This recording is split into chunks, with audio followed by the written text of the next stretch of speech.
Imagine, é 1347. Você está no cais de um porto próspero, mas em vez da agitação do comércio, você ouve apenas gemidos e o toque de sinos pelos mortos. O ar está denso com o cheiro de podridão e absinto queimado. Rumores circulam pelas ruas sobre um demônio invisível que mata em 3 dias. Isso não é um filme de terror, é a realidade da peste negra, que dizimou metade da Europa. As cidades estão se esvaziando, a fé está se desfazendo e a medicina é impotente. O homem moderno pode sobreviver a essa situação? Descubra no final do vídeo. Tudo começou com navios. Em outubro de 1347, 12 galeras genovesas atracaram no porto de Messina. A visão era horrível. A maioria dos marinheiros já estava morta e os sobreviventes mal conseguiam ficar de pé, cobertos de feridas negras. Os moradores da cidade, aterrorizados, expulsaram os navios, mas era tarde demais. A morte já havia chegado à costa. Ela chegou não nas espadas dos invasores, mas na pelagem dos ratos e nas costas de pulgas discretas. Na época, ninguém sabia nada sobre bactérias. As pessoas acreditavam que era ira divina ou ar envenenado. A peste se espalhou como fogo em palha seca. Rotas comerciais que antes traziam seda e especiarias agora se tornaram estradas da morte. Cidade após cidade mergulhou no caos. Os vizinhos lacravam as portas das casas onde se ouvia tosse, e as autoridades tentavam isolar os recém-chegados, impondo quarentena, um período de espera de 40 dias a bordo. Mas as paredes não conseguiam deter o inimigo microscópico. Em questão de meses, o mundo familiar desmoronou, deixando as pessoas sozinhas para enfrentar um horror desconhecido e impiedoso. Para sobreviver, era preciso entender com o que se estava lidando, mas as pessoas da Idade Média estavam confusas. A peste se manifestava em 3 formas, cada uma mais terrível que a anterior. A mais misericordiosa era a bubônica.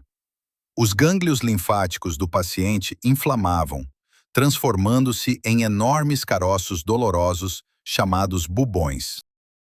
Se as feridas se rompessem, havia uma chance de sobrevivência, mas em 80% dos casos, a pessoa sucumbiria à febre em 1 semana. A segunda forma era a pneumônica. Era transmitida pela respiração.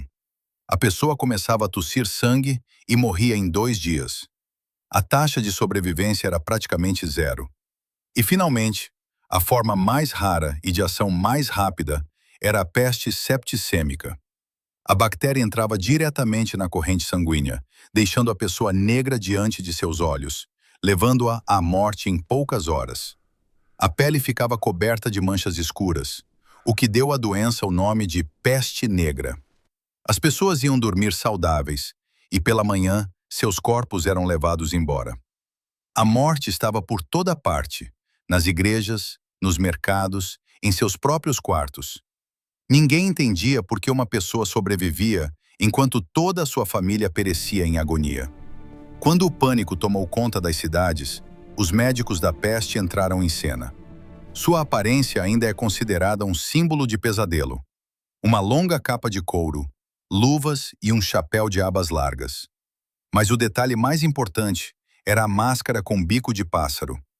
Ervas de cheiro forte eram colocadas dentro do bico: lavanda, hortelã, cravo e cânfora. Acreditava-se que a peste era transmitida por meio de miasmas, maus odores, e as ervas aromáticas supostamente purificavam o ar.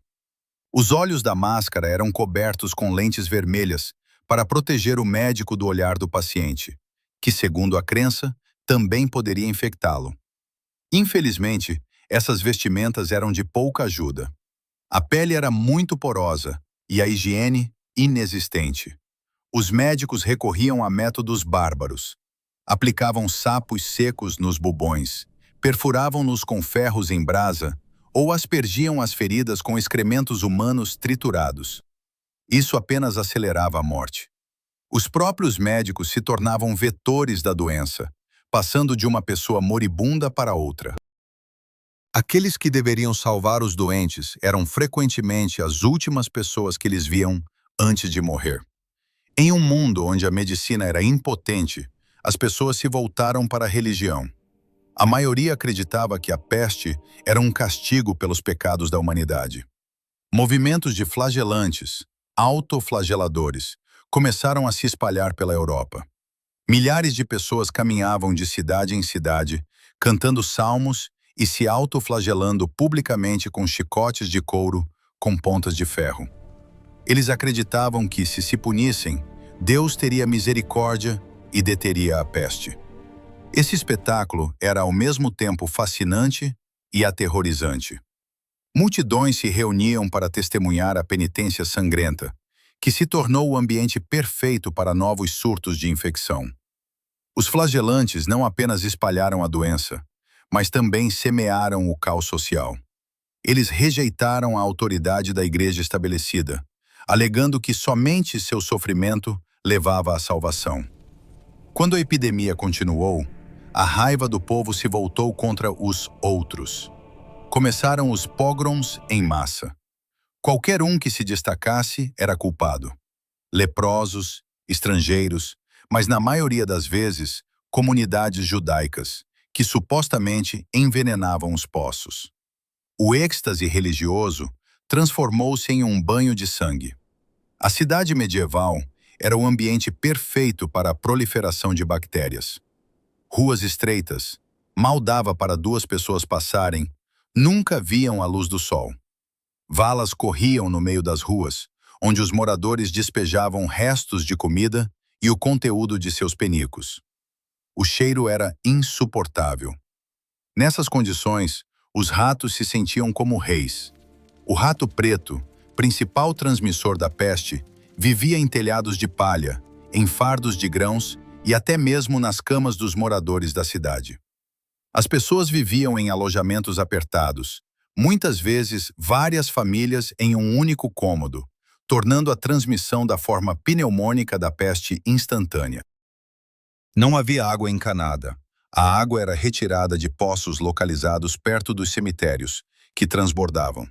Quando os cemitérios ficavam sem espaço, os cadáveres eram jogados em valas comunitárias, mal cobertas de terra. A lama nas ruas chegava a vários centímetros de espessura, e sangue, excrementos e infecções se misturavam nessa lama.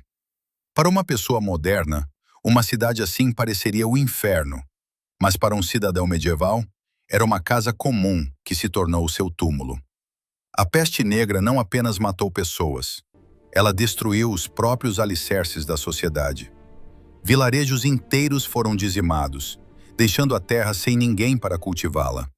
As colheitas apodreceram nos campos e o gado se descontrolou. O sistema feudal, que havia se mantido unido por séculos, começou a ruir. Antes, os camponeses não valiam nada, mas agora os trabalhadores sobreviventes valiam seu peso em ouro. Os sobreviventes exigiram salários mais altos e liberdade de movimento. Os senhores feudais foram forçados a fazer concessões para evitar a ruína completa. Enquanto isso, os preços dos bens básicos dispararam. Artesãos morreram e a produção parou completamente. Ao mesmo tempo, devido ao grande número de heranças, ouro e bens de luxo de repente se viram nas mãos daqueles que nunca haviam sonhado com eles antes. As pessoas, percebendo que a morte poderia chegar a qualquer momento, pararam de acumular dinheiro. Festas e folias desenfreadas começaram em meio à devastação geral. Era literalmente uma festa durante a peste. A sociedade tentava se esquecer de si mesma no luxo, enquanto o mundo ao seu redor queimava. O conselho mais popular da época era: vá depressa, vá longe e volte tarde. Aqueles que tinham dinheiro abandonaram suas casas na cidade e fugiram para propriedades rurais, na esperança de que o ar puro do campo os salvasse. Giovanni Boccaccio, em seu famoso Decameron, descreveu um grupo de jovens que se trancaram em uma vila perto de Florença para esperar a peste passar, entretendo-se uns aos outros com histórias. Mas a fuga era muitas vezes uma ilusão. Muitos dos fugitivos já carregavam infecções ou pulgas nas dobras de suas roupas caras. Ao chegarem a uma aldeia remota, levavam a morte para um lugar onde só tinham ouvido falar dela. As estradas estavam congestionadas com carroças abandonadas e os corpos daqueles que não conseguiram escapar. O isolamento era a única opção real, mas exigia crueldade. Algumas cidades, como Milão, tomaram medidas radicais. Quando uma pessoa doente era encontrada em uma casa, as portas e janelas eram fechadas com tábuas, juntamente com todos os ocupantes, doentes e saudáveis. Cruel? Sim. Mas Milão sofreu muito menos com a peste do que outras cidades. Antes da peste, a Igreja Católica era uma autoridade absoluta. As pessoas acreditavam que a oração era o melhor remédio. Mas quando os padres começaram a morrer com a mesma frequência que os pecadores, e as orações não trouxeram cura, uma profunda crise espiritual se instaurou. Muitos membros do clero simplesmente fugiram, deixando seus fiéis sem o último sacramento. Isso gerou um sentimento de abandono. A ciência da época, baseada nas obras de Aristóteles e Galeno, também chegou a um impasse. As universidades de Paris e Oxford tentaram explicar a doença por meio de alinhamentos planetários ou erupções vulcânicas em terras distantes, que supostamente liberavam gases tóxicos.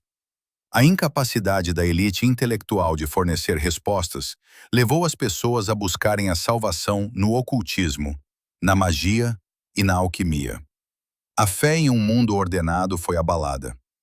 Mas foi justamente esse colapso do antigo sistema que mais tarde impulsionaria o desenvolvimento da medicina, baseada na observação e não no dogma. As pessoas perceberam que, se a oração não estava ajudando, precisavam encontrar outras maneiras de combater o inimigo invisível. Em 1353, a epidemia começou a diminuir. Não desapareceu completamente, mas sua fúria havia se acalmado. Os resultados foram catastróficos. De acordo com várias estimativas, entre 25 e 50 milhões de pessoas morreram. Algumas regiões perderam até 80% de sua população. O mundo ficou vazio e silencioso.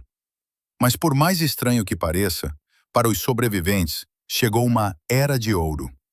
A escassez de mão de obra levou ao progresso tecnológico. Máquinas tiveram que ser inventadas para substituir os humanos. Os padrões de vida aumentaram e a nutrição melhorou devido à abundância de terras. A peste negra apagou antigas fronteiras e abriu caminho para o renascimento. A humanidade emergiu desse pesadelo como um povo transformado. Surgiram os rudimentos de um sistema de saúde, serviços de saneamento estatais e uma compreensão da importância da higiene. A arte da época assumiu um tom sombrio, repleto de imagens da dança da morte, lembrando a todos que, no final, todos são iguais, reis e plebeus. Foi uma dura lição que mudou para sempre a composição genética e cultural da Europa. Se você se encontrasse em 1348, suas chances dependeriam de uma disciplina rigorosa.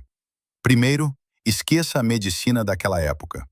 Nada de sangrias, linimentos ou incisões em bubões. Essa é uma maneira infalível de contrair septicemia. Segundo, isolamento completo. Encontre um lugar longe de rotas comerciais e portos.